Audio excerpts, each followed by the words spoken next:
Lucy. Pero gayon na, naghunghong sa ako about that. Ayan ako nga.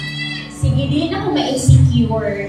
I'm a mom of my baby Lucy. Mas una pa na mami si Lucy kaysa ako. So, ako siyang anak. Maski mama na siya. So, and I believe in many forms magod ang pagkamama. Even ang papa, pwede siya mahimong mama. And mama, pwede rin siya mahimong papa. It's not about the panagitaw imong sa tawag anak. Tungod kay mo, ikaw ang nag-anak o niagi kang pagpanganak. No? Ang importante is how you treat those people under your care. So even ang mga life group leaders are considered moms. So next month, Father's Day, they are considered dads. So, as ang importante nga nag-atiman ka, nag-amuma ka. Ang standard mo dun sa kalibutan, kay pagmama, katuyong koan. Sabi pagpaningkamot, pagpa-eskwela, pagpadako sa mga bata. And we honor that. Ang nag-i-honor ang atong mga parents, ang atong moms, across the world. So again, Happy Mother's Day to everyone. But before we start sa atong mensahe ni Lord for all of us, allow me also to welcome our first timers. Okay. So we are so blessed mga igsoon because natin mga bisita from JIL Lipa, Batangas. Mapapasok po ako dito. Mga Tagalog, no? Si Ma'am Jelinda Garing from JIL Lipa, Batangas. And then, please welcome them. Then we also have Elisa Faye, kaniyang daughter. So, I learned that hindi siya mag-school sa CMU. Babies, welcome them. So, ako mga baguhan. Then we also have Shakir Zane Jimenez. So, welcome. Hello, Shakir Zane. Nalusot sa pangalan, no? Nalagyan yung mga pangalan ka. But anyway, again, welcome to Jesus is Lord, the Legislative City chapter. So, we are praying every Sunday mo na akong makauman. Praise God. And today we have a new theme sa month of May. That is Christ's righteousness is the answer. Redeeming our nation. So, allow me to read the word of the Lord sa Daniel chapter 7 verse 14.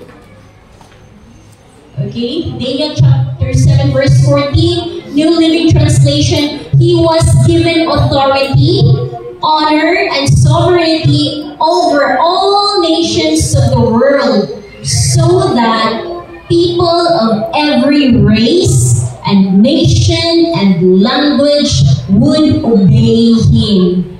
His rule is eternal. It will never end.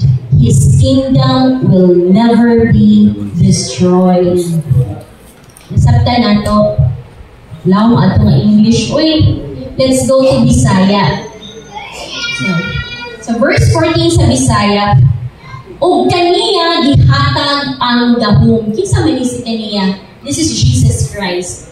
O kaniya gihatag ang gahom, o ang himaya, o ang gingharian, aron mag-alagad kaniya ang tanang katawhan. Walay pagkatapos ang iyang gahom, kay di man malumpag ang iyang gingharian. God bless His word for us today. Let us pray. Father God in heaven, salamat Ginoo for gathering us into this place, oh God.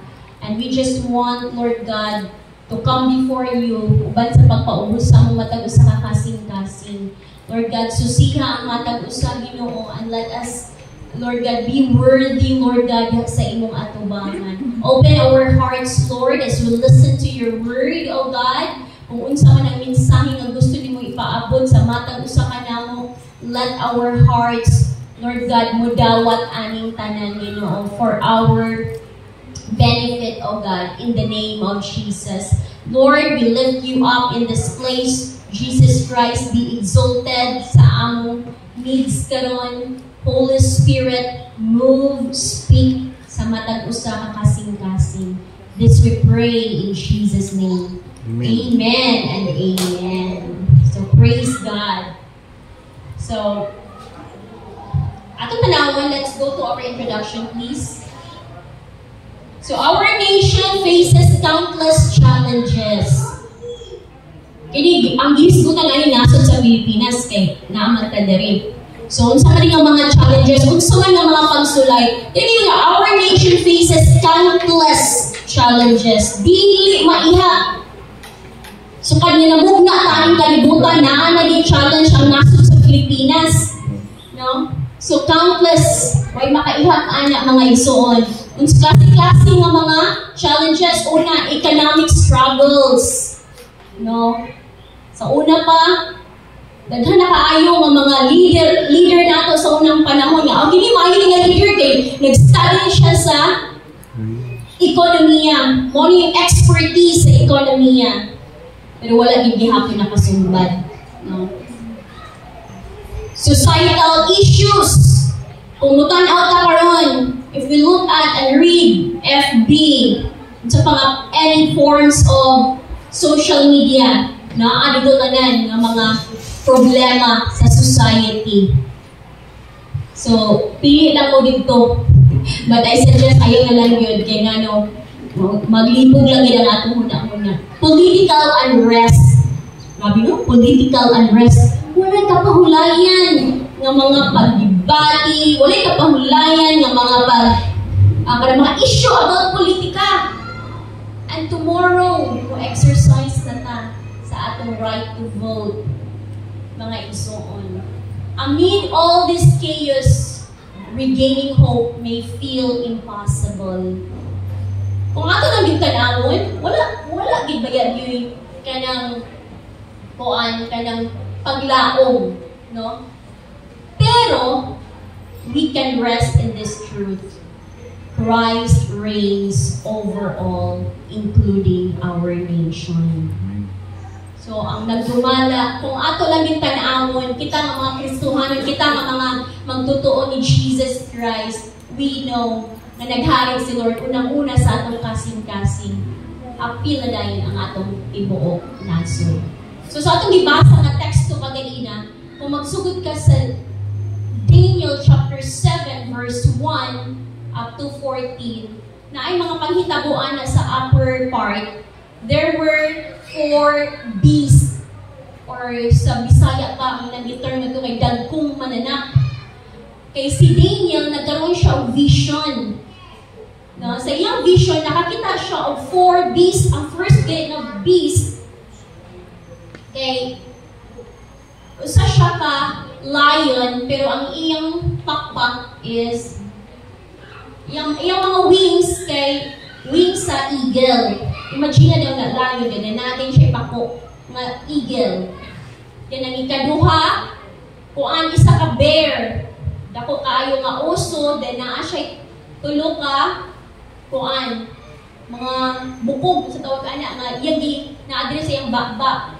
Ikatulo, leopard, nga naay upat ka ulo, ito nga mga beast ni adid kayo, ang ikaupat, dilitin ma-explain na, kaya kanay mga mata.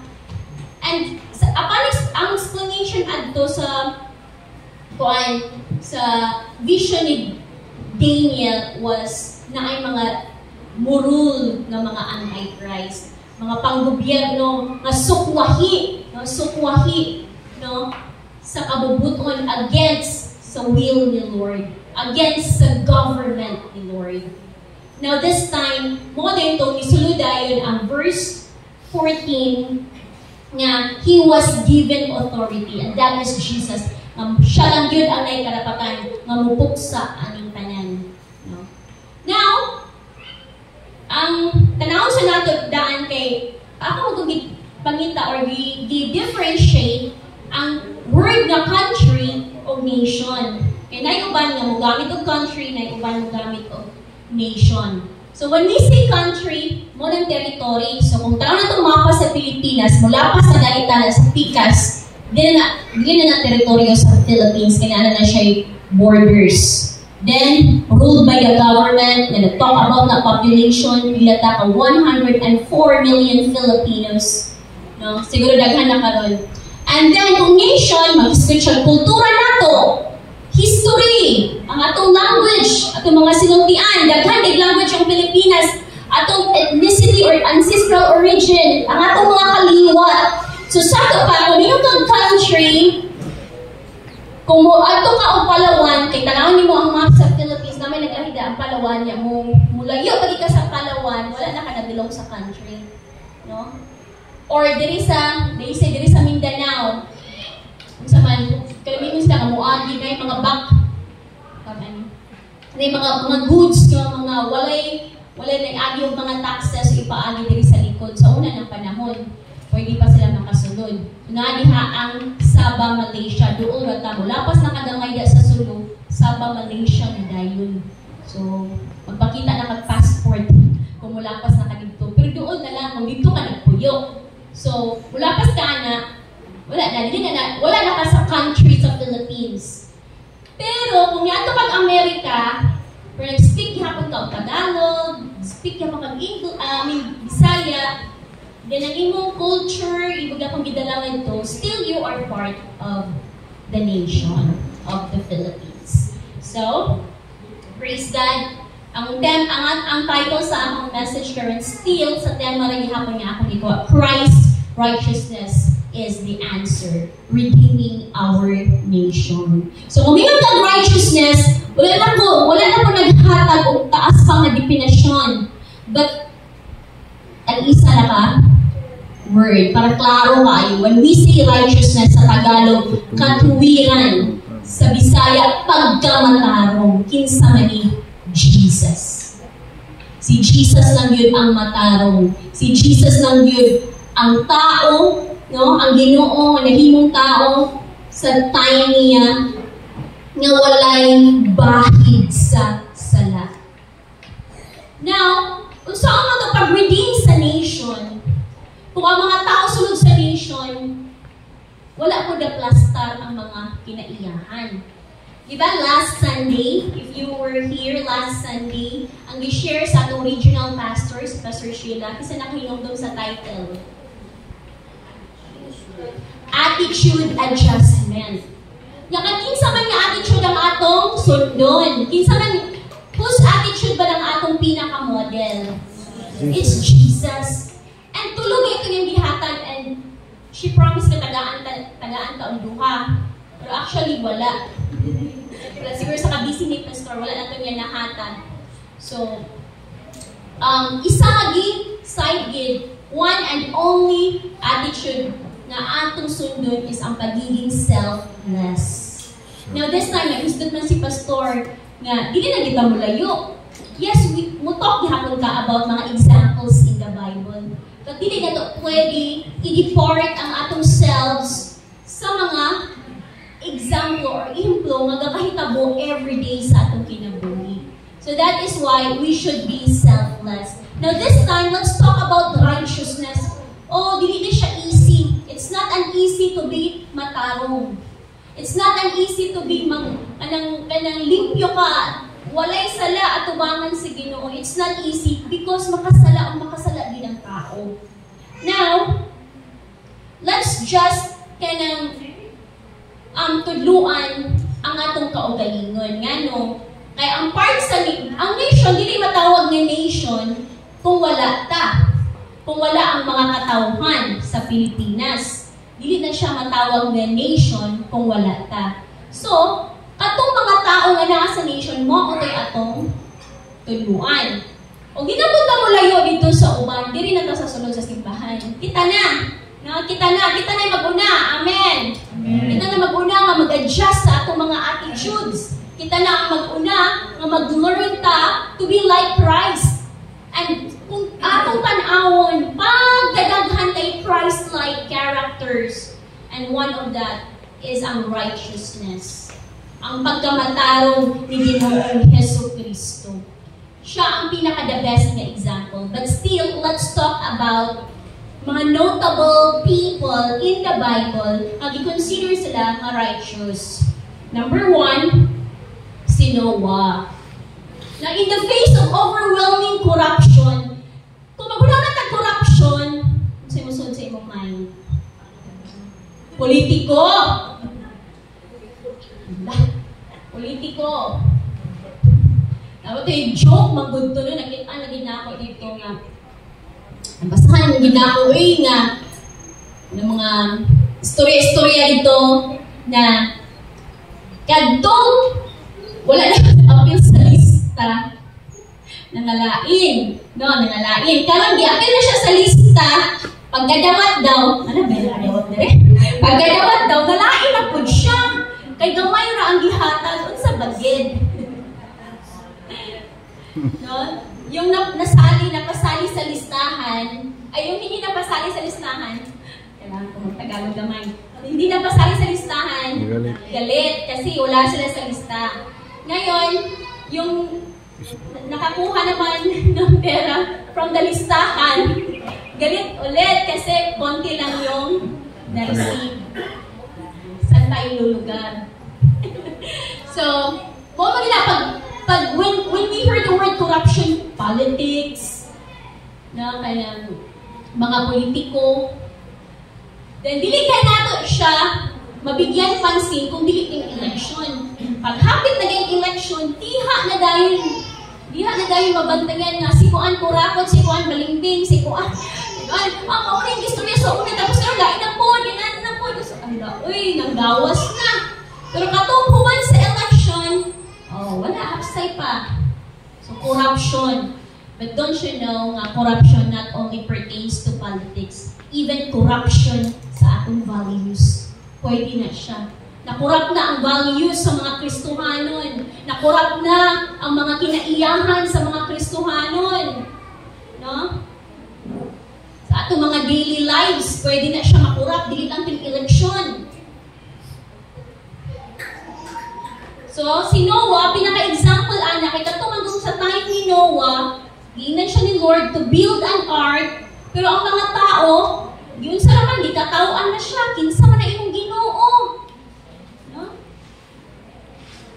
Pero, despite and in spite sa istorya sa kalibutan towards him, he still managed, or he stands sa truth. Gi-obey niya sa Lord. Sa tanang instruction ni Lord, nag-exemplify siya o kanabitang tinuod nga pagsalig, obedience and perseverance. It's not easy na mag-build ka og art on your own. Nga imo mga kauban, imo lang mga kapamilya. Pero si Noah, nag-obey siya kay Lord. In fact, ikatawan siya. Wala may rain, ngayon ani. Init kayo, kagahapon, grabe kainit kayo sa panahon. Hindi ulan siya kadali, pero dali agad kaayo. So, muna nga, it's impossible na magbaha.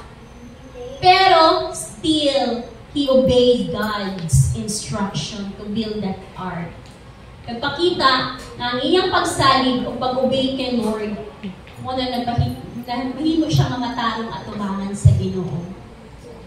Nilahutay pa din siya. Amen. Amen. Let us be like Noah. Nga sa panahon nga papilion ka, no? Magpadala ba ka sa mga hungihong, no? Sa mga whisper, sa mga tao na diri sa kalibutan, or you will stand with the truth and obey the Lord. So again, I'm not talking about politics here. Ang corruption can be in many forms. Yes, pwede makurap in terms of finances, sa kwarta, mundo sa bayan, but even sa sulod sa family, pwede siya mahimong corrupted ako sa ka-family kung wala ang righteousness ni Jesus Christ na grinhan. Kung wala ang pagkamatarong, yung katuwiran ng ating Panginoon pag wala sa buhay ng isang family, magiging corrupt na family po. Now, let's talk about Abraham. So, he was known for his unwavering faith and obedience. Even when asked to sacrifice his own son, Abraham stands as a model of dedication and submission to a higher will. So, a higher will, ani, is our God. Now, si Abraham again is a man of faith. And he was considered righteous in the eyes of the Lord. It's because of his obedience. Because of his submission. Kung obey ka kay Lord, kung submit ka kay Lord,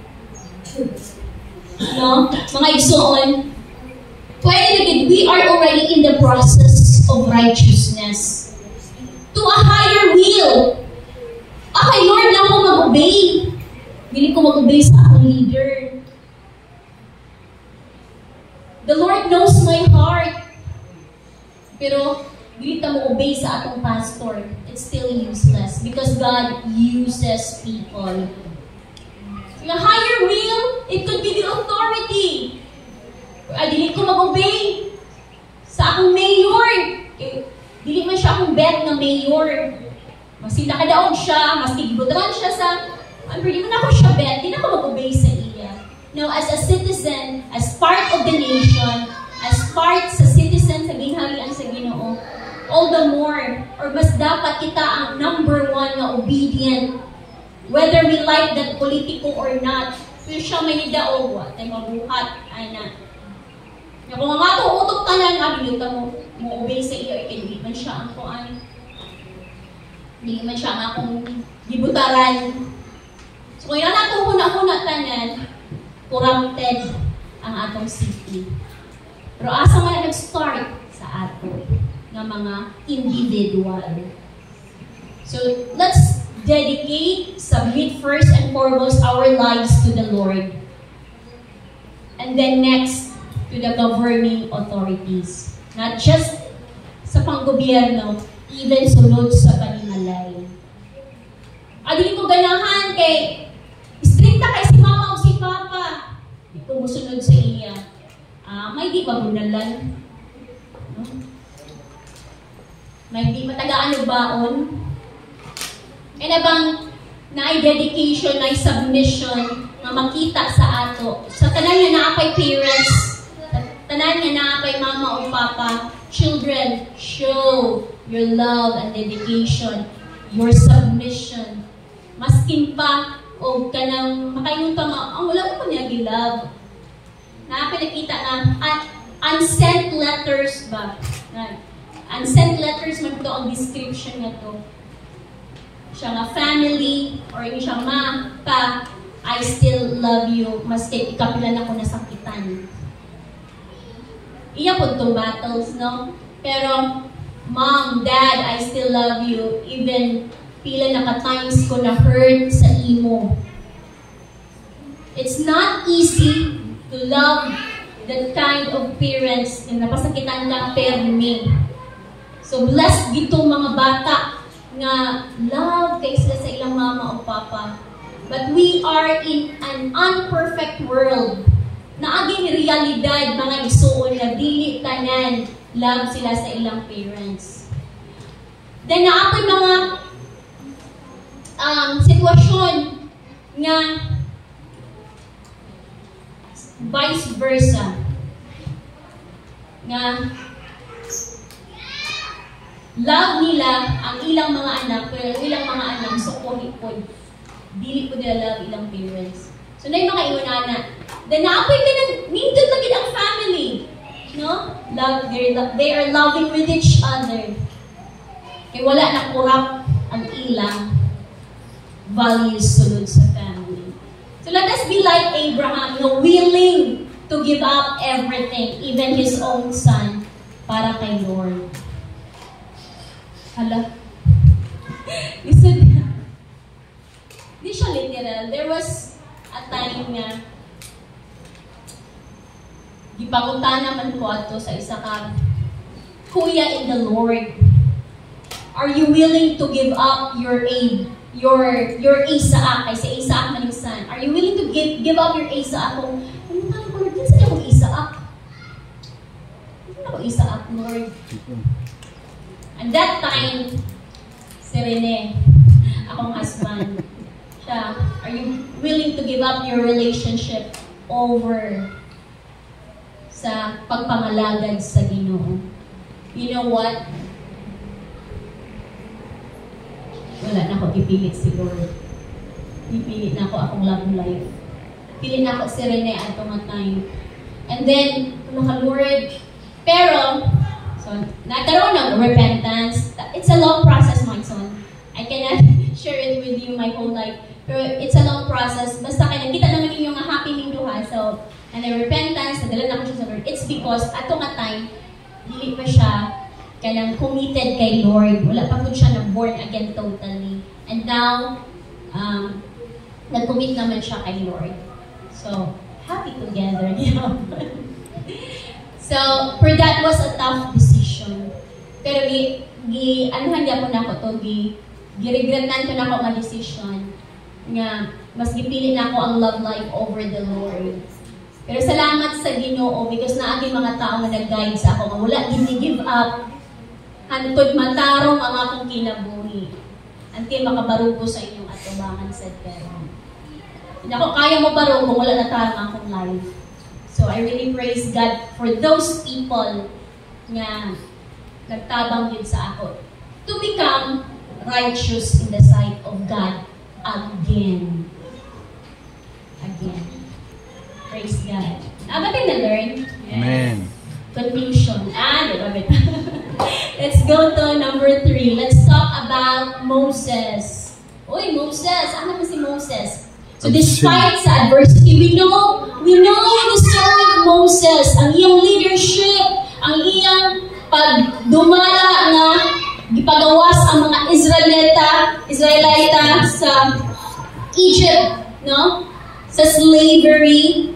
Grabe ang courage ana niya. Grabe ang determination and a sense of moral obligation. Kay he was guided first and foremost by the Lord yun. Kay makikistorya mga Ginoo nga sa iya. Sa ila nga tayo, makikistorya ng Lord one-on-one. So, ilan na kasi yung leadership ang gipangita ni Lord kanang na courage. Courage to stand what is right. Courage to stand what is right.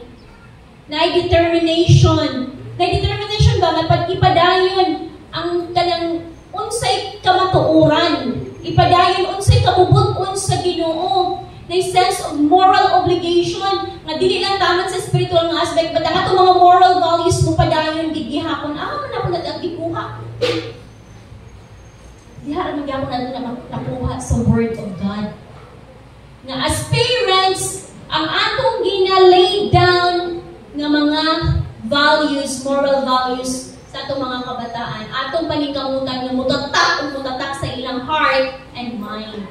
Antod nga pag mo-grow sila, baskin pagbiyaan na nimo sila, you are confident. You are confident na pilion din nila what is right. Pilion nila ang side ni Lord. Pilion nila nga, kabalo sila mo determine nga, mali ni dapat. Dapat confident lang ang mga parents, ana. Or napapadri sa ato nga, ay, di sabihin ako kay salig sa akong anak. Na! Ba't lang, isod ka, ay, biyaan. Dapat magsunod-sunod dito sa akong anak. Kay, murag wag iko'y salig ka na niya. Kasi unsaray pang buhaton. Tagani mo daghang kwarta, one day millionaire. Pag unsay makita, palit dito, inom diri milk tea, diri tanan. Saligan ba nimo siya, gitagaan nimo siya 1,000, 2,000, 3,000? Diri lang ka sa 20 lang sa imo na. Kay delikado mo tagaan kag tag 5,000 or 1,000 kay na horot kwarta. That's part of moral obligation nato as parents nga i-impose sa mga anak. Nga, ops. Lipay gani ko nga na mga parents diri nga mingon nga, ma, gusto ko ani, ma, gusto ko anak pag-praise sa. O ba gitudluan ana? Ako, wa mo pagitudluan ni nana sa una. Isa may diri nga mga nagtudluan. Di ba, wa ko na nagtudluan kung ka-age na ko. Og mas kuan pa. Ito natagduan niya, kung mga ka sa itong parents, i-pray sa namay, ay, dili, may ako-ako. Ligihan na. Ilarang ligid-ligid. Ligid-ligid. Hantod nga digid, maluman si mama. Sabaan na lang yun siya. Hantod makakuot na lang yun. Nana, sa una. Pero I'm glad yun ay mga parents ka rin yung anak, i-pray sa. Okay. Mahayop ka kay Lord.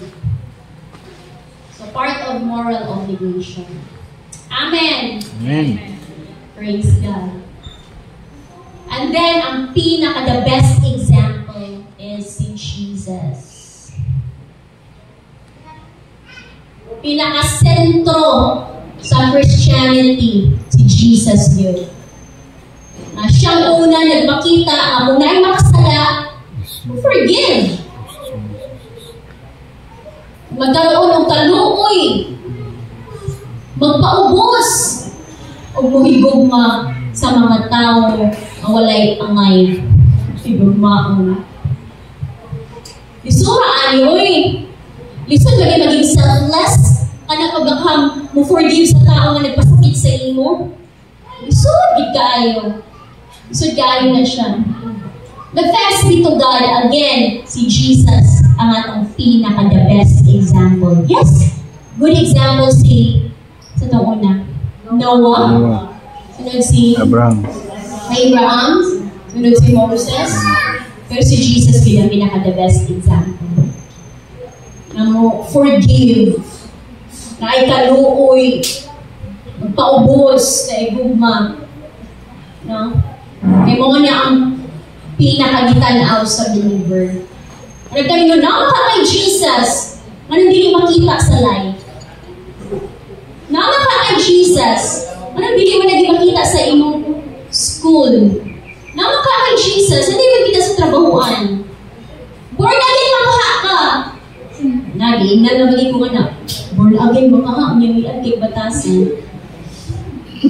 Na ano na ko, anak, ka-experience ako mga iyon, anak. Ako magigipaglaban. Yaman na lang yun. Kinagsimpa man ikaw. Okay, simpa-simpa. Magigipagtanggol mo ang self. Muna na himo nga self-righteous. Palawan na to. Sa next na slide. Self-righteousness. That's the opposite of righteousness in Jesus Christ. Ay mga example na ito ni. Kung nanaman kayo mo una-unaan ng tao, if you know someone na yun na niya, si Con dito, ayaw na lang po, no? Pwede mo, ako man ni Lord. Ano na lang po, no? Number one, they consistently believe they are right and know best. May hanakot may ka ng ibasa o libro, and wide reader na tao, hindi lang sa libro, but nabasa na niya, halos sa libro, nabasa na niya ang newspaper, nabasa na niya ang magazine, na-inform na siya dito sa Facebook, ang mga issue, sa X na issue, sa Instagram, sa TikTok na issue, tanan na ada. So kung nakay pangutanan, ano siya answer? Unya, ang delikado is, bigyan na ba siya sakto niya? Kita kayo, wala po tayo basa-basa. Siya kay bookworm man. Kita kay sweet tooth. Bookworm o sweet tooth. Bookworm na sige siya mahimbasa. Sweet tooth, sige kaon o kaon ice pop na ni Millicent, kaon cake, kaon ng anak ba. So layo kagid kayo. O niya kung na siya nakay pangutanan makatubag gid siya. And syempre, kaya makatubag lang siya, isipin na niya nga, sakto ko, na ako'y alam sa tanan, angat ko above anyone else. Delikado na. Eh, pwede ka makahimong self-righteous. Number two, they do not respond well when reminded they need to change. Na yung mga times na gamiton na yung mga times that people, the Lord will use people or will use somebody nga mustorya sa imo nga, please, kanang dili man na maayaw nimong gibuhat, Brad, sis, pwede naman i-change, pwede naman yan going ka dili man siya ma-offend man. Who you? Bago kami na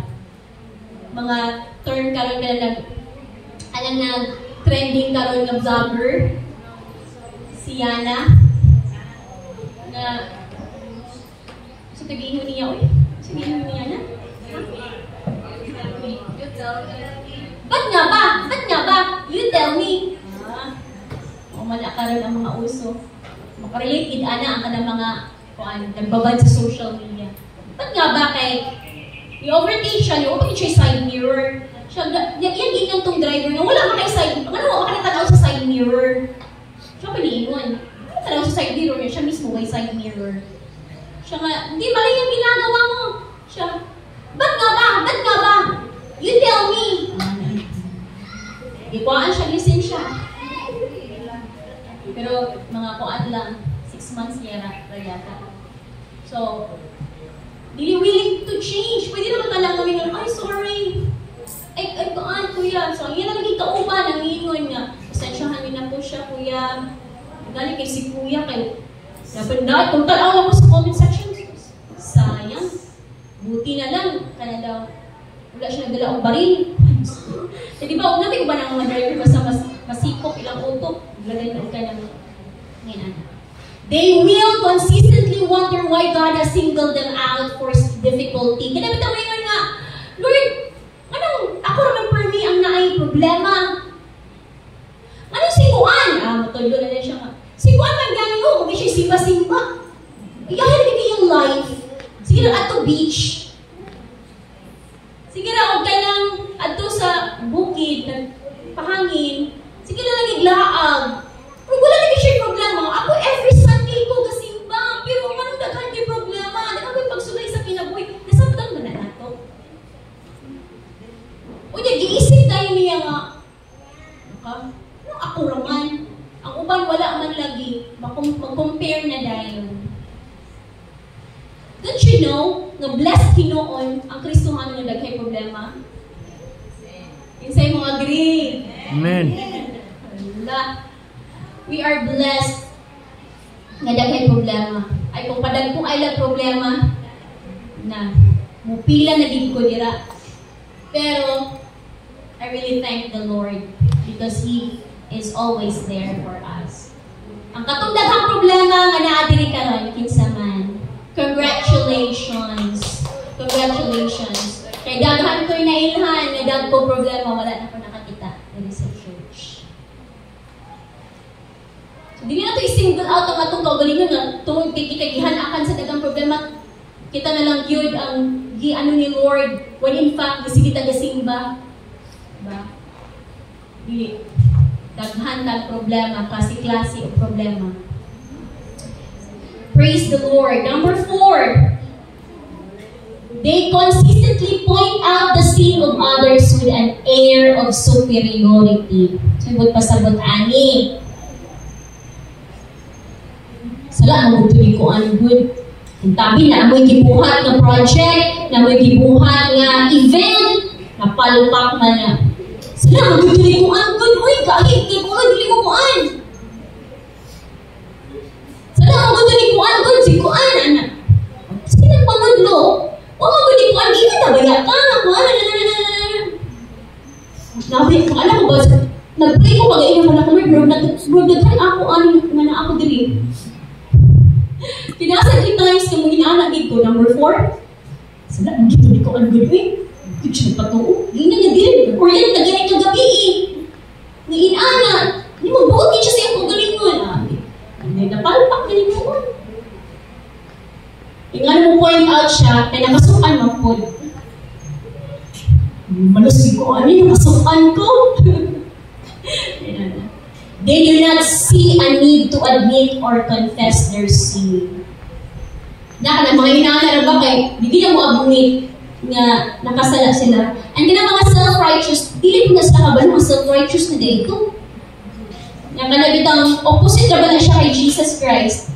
Ang pagiging self-righteous, matarong, ubanan din sa humility, di ba? Ubanan sa pagpaubos, na ay forgiveness, na ay obedience, na ay submission, pang servant na yun ka ba? Pero kini ay kanang taas loob. No? Bahala di nga, basta kay ako, gibuhat na mo akong part. Siya itong dahilan nga nung napalpak ang tanan. Number 6. You know what? Hindi bitaw number 6. Nagudaw na ko ani, they are not patient with those who mess up, struggle with sin, or have lost their way. Hindi bitaw, pero may makasala, nakakitabangan, pero may mapakyas, pero may inainaan mo ko. Kaya nakasala ko, diniduol ko sa tao. Kaya na laging gusto ka sorry ka, ayaw nga ang siya, tubag sa ako. Nagbalik naman ka, oy. Balik naman ka, oy. Kapila na makasin pa kayo pasaylo. Pero ang ako na bitaw na sayop adto kay kanang petty things ra good. Issue lang sa office. Hindi ako, sorry ka, ayaw nga, kaya nasayop kong ani ang mga kuan. Nagbalik naman ka. Sige na pangayon, sorry. Siguro po, wala po siguro po kung nagman nun. Pero katugingon magod niya nga, kanang dili magod patient ang tao. Isa may naihan diri nga, pero may nakasala sa inyo. Isa may naihan diri nga, kami kailang nga pero may nakasala. Niya kay nag-struggle gid siya sa sala. Maglisod gid siya og kanang hawas sa sala. Saan man na? Ikaw man ang giduulan. Wala na, pariwara na. Nawala na, nakurap naman ang iyang values. Wala na yung righteousness sa iyang heart. Kaya ikaw, righteous man ka. Diba? You are righteous and kinindiri tao. Nagtabangon yung dili righteous. Niya ka impatient na righteous. Ang impatient na righteous, self-righteous yun na. When we say righteous, si Jesus, patient man siya. Kung impatient ta, bantayan na niya kaya ang self-righteous, sige ko kasimpa, the tithes and offering ko, the worship ko sa Lord, dahil basin natin mga kaigsunan na wala na kasimba, ma-judge na to sila. Hindi naman pwede nga na mas weaker ang ilang faith, nagtabangunan lang yun sila. Amen? So dapat patient na with those people. Pero kini not patient, daghan di mga tao nga nag-mess up, bitaw. Kay mga tao nga namapakyas, nasayot sa atong mga kinabuhi. Or even diri sa church, but still, diling hamon ta mawalan ang paglaom to save them, to bring them back to Jesus. Amen. Kaya ang pinaka-goal is mahimot ang righteous tanan kasama ni Hesus Kristo, because that's the thing na makaabot ta sa langit. Kaya walay mga self-righteous sa langit. Eh di ba si Jesus walay bahig sa sala? Dapat lang nga kita pod nga moadto sa langit, wala to'y bahig sa sala. Amen. Amen. Amen. So bago ma-redeem ni Lord ang whole nation, it should start from us. Conclusion. Just as He overturned the world and brought justice and peace into it, He can also transform our nation. As I've said earlier, wala naging pag-asa ang Pilipinas. Pero kung magsugod na sa atong matagos kakagalingan, it should start in ourselves. Atong mga despair ma-turn into hope.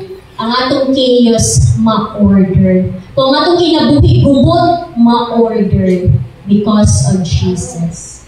And as people of the living God, itang tanan, mga anak sa Ginoo, amen? Let us humbly seek His face, believing that His righteousness will prevail. So again, let us exercise our votes tomorrow with righteousness.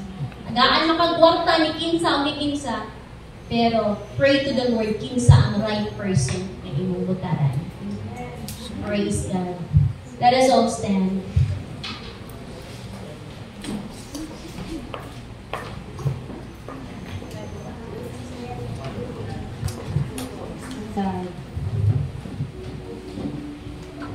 It's not easy to be righteous.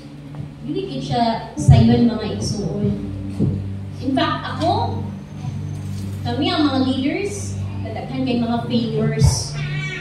Pero it's a process. Hindi yun ba nga, proseso man. Kung mahaba ka, minasad. Kung mahaba, tindog na po.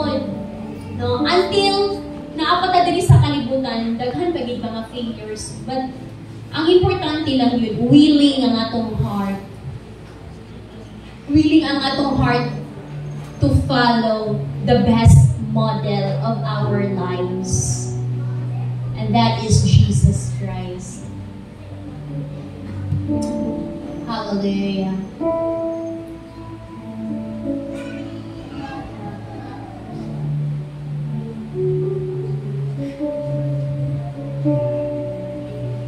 Praise the Lord. Can you go to your family and let us pray one another?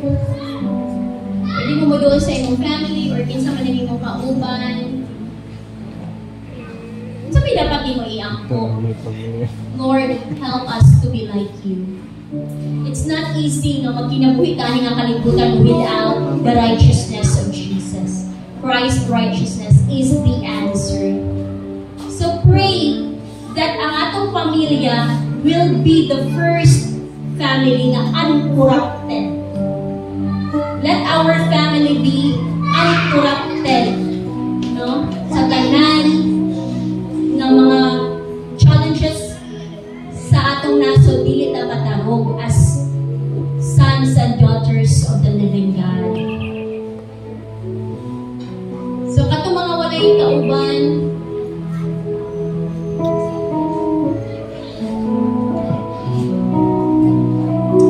hallelujah. Sige, nalang mo sa inyong family. Let's worship the Lord. Hallelujah.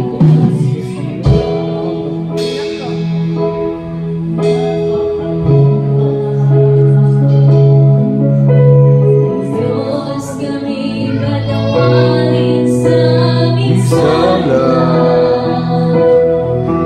sapagkat nabahabahagi, sapagkat lapit kami sa kawalan ng pag-ibig sa isa't isa. Nagsusumaw, Nagpapakumbaba, nagpapakumbaba. O Diyos kami patawarin, Diyos kami patawarin sa aming sala, sapagkat kabahagi, sapagkat kapit kami sa kawalan ng pag-ibig sa isa't isa. Pag-isahin mo ang laman ng aming puso. Pag-isahin mo ang laman ng aming isipan.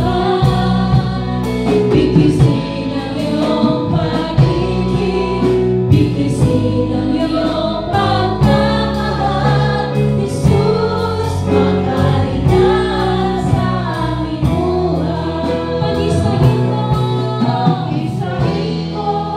ang laman ng aming puso.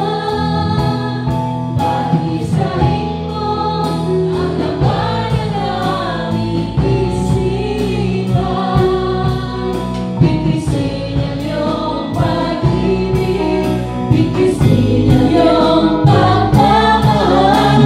Jesus, magkailan sa aming buhay. Now go to your family. Kung mama ka or papa, pray for your children. So may dapat yung ipangako sa iyong mga anak. That they will grow in the knowledge of the Lord. That they will grow nga naay Christ-like character. That they will grow righteous, clean, and naay kanang kinaiyahan ni Jesus Christ. Now, for the children, pray for your mom and dad that the Lord will just continue to guide them in every way, that the Lord will prosper the works of their hands. Hallelujah, hallelujah. Yes, Lord. Hallelujah. Kung ikaw raman isa nga na diri asa man ang imong mga anak. Pray for your children. Pray for your husband. Pray for your apos. Pray ang imong mga granddaughters and sons. Hallelujah. O ikaw rin isa diri, wala imong mama, wala imong papa. Pray for your mom and dad. Pray for your siblings, your brothers, your sisters. Hallelujah. Hallelujah. Hallelujah. Hallelujah. Oh, have your way, Lord God. Sa among matag pamilya, Ginoo, have your way. Sa matag usa ka kasing-kasing, sa matag pamilya, Lord God, sa matag individual na naniri karon, Lord God. Help us, Lord, to stand what is the truth, to stand what is right. Help us, Lord God, to do your will, oh God. Help us, Lord God, na whatever, Lord, ang kinaiyahan ni Jesus Christ will also be our character. We want to follow the Lord, and so with His character, makita sa among matagusa ka kasing-kasing, matagusa ka kaugalingon, makita sa among kinabuhi, very evident, Lord, ang imong, Lord God, Christ-likeness, ang imong Christ-like character in the name of Jesus. Lord, let our minds be cleansed by the blood of the Lamb. And help us, Lord God, to think like Jesus. Help us to feel like Jesus. Help us to act like Jesus. And let Jesus Christ reign in our whole being. I bless tanan nga mga papa, tanan nga mga husbands nga naaani nga simbahan, Ginoo. Lord God, bless them as the head of their family. Let them stand what is right. Let them stand the truth, Lord God, nga mga ilang i-impose sulod sa family. And Lord God, I bless all the mamas, Lord, all the wives of this church, that you will, Lord God, continue to guide them, Lord God, to give them wisdom, Lord God, how, Lord God, to take good care of the family in the name of Jesus. And all the children, I bless all the children, Lord God, with wisdom, knowledge, understanding that comes from you alone. Na magdad ko ang mga kabataan mo grow, Lord God, in maturity, Lord, mo grow nga nakanimo, Lord God, na naigugma sa isig katao, maging selfless, Lord God, in the name of Jesus. In the name of Jesus. And as a family, as a JIL family, we continue, Lord God, to humble down ourselves, Lord, believing that your righteousness will prevail in our lives, oh God, in our hearts. Salamat, Ginoo. Take full control of everything as we continue to give back all the glory, all the honor, and all the thanksgiving in Jesus' name.